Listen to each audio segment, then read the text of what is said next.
Alright guys, I think we're going to do a low country boil here tonight. I know a lot of people call it different things. I've heard frogmore stew. Here in the Carolinas, we just call this low country boil. Shrimp, potatoes, some people put crab in it. Pretty much kind of whatever you want to. So, yeah, we're just getting it started here, and we're going to get this up to boiling, and we're going to start adding in. Stick around. All right, guys. So right here this is what we were looking for. You want that rapid boil in here. We're just now gotten to 220.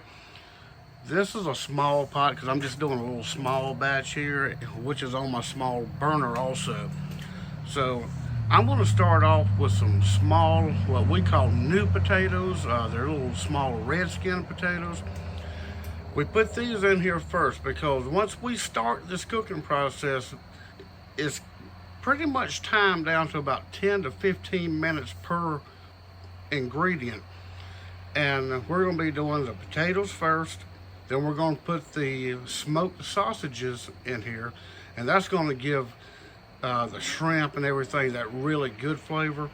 But after the sausages, we're going to be doing the fresh corn. I don't like using frozen corn, but if that's all you have, throw it in there. I just looked up and got some fresh. It was in the package, but it was still fresh. Actually, I like shucking it and taking the shell, the husk off myself, but not quite in season to do that yet. But yeah, after the corn, then we'll go with the shrimp last because it really doesn't take long to cook those shrimp. So let's get started here.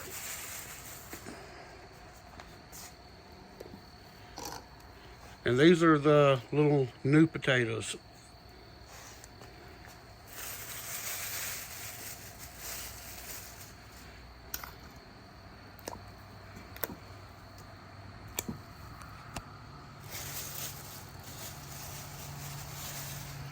And this temperature is going to drop some. And with a smaller burner, we're not going to have a very fast recovery, but I just wasn't breaking all that big stuff out to make a small batch.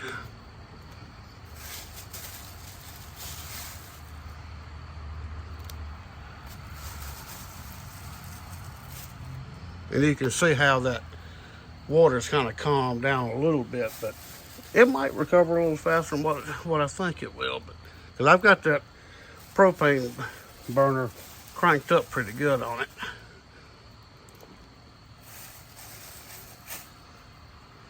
All right, well, there goes our potatoes, and we're going to let this get back up to temperature, let it cook for about 10 minutes or so. That's about all it needs. Then we'll start putting that smoked sausage in there. All right, guys, so it's been about 10 or 12 minutes, so let's start dropping these sausages in here. And this is what I have. I just cut them up in maybe 1/2 inch to 1 inch cubes. They're just basically Hillshire Farm sausages. Like I said, yeah, I'm just doing a little small batch here just to have something to eat on here tonight. So I'm just going to try to do this without getting burned here.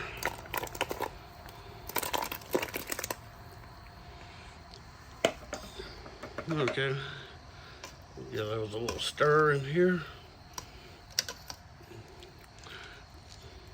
And if you saw that little red color in here, I took a little can of Old Bay seasoning and just dumped it in there. Normally I don't use that, but it's been sitting around here, still in dates. I wasn't going to use it for anything else, I didn't think, but it was a little small can. I just dumped it in here, and it's like, it can't hurt it. So that's what I did. So we have the potatoes, sausages. We're going to let this cook for about 10 minutes. Then we're going to put the fresh corn in.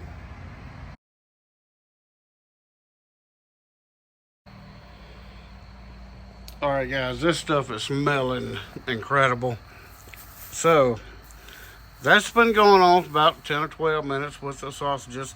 So let's put the little pieces of corn. This was prepackaged in the fresh vegetable section. So you know, this is about as close as you're going to get to shucking it yourself. So we're just going to add this in here and time the same thing. I think this is going to be about 8 pieces.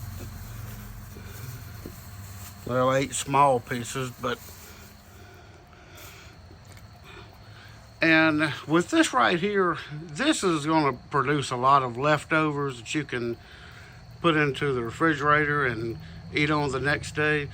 And I always enjoy that. So, you know, even though it's a small batch, it produces plenty and you can eat on it the next day. So, yeah, only one more step to go, guys. That'll be the shrimp, and that'll be in about 10 minutes.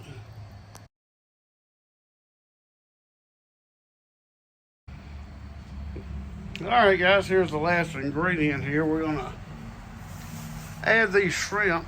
Kind of wish I'd have set the tripod up.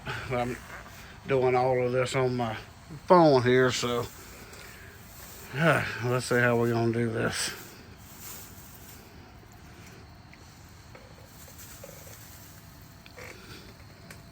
Maybe we can, I don't know if we can do this or not.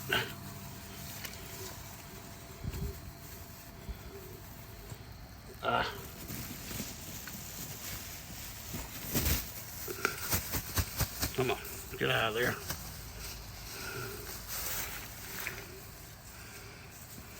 Okay.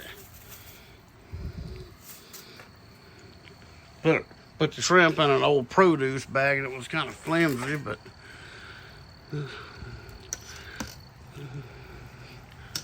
and I used some jumbo shrimp and some extra large shrimp, and I cook them with the shell on. I think it's just easier to tell when they're done with that bright orange on them. If you don't want the shell on them, take them off and then throw them in there. I'm not telling you what to do. I mean, I'm just saying, you know, what I do. So we'll cook this for about 10 minutes, because like I said, this is the thing that takes the least amount of time. And we'll get right back with you when we serve this up, or at least put it on a strainer, and let's see what it looks like. All right, guys. So this is the finished product. As you can see, that's a pretty large bowl, you know, for a small batch. So I have the corn, shrimp, potatoes, sausages, and like I said, you know, you can put crawfish or crab legs, anything you want. I mean, this is, like I said, this was just in a hurry, small batch, and this thing looks really, really good.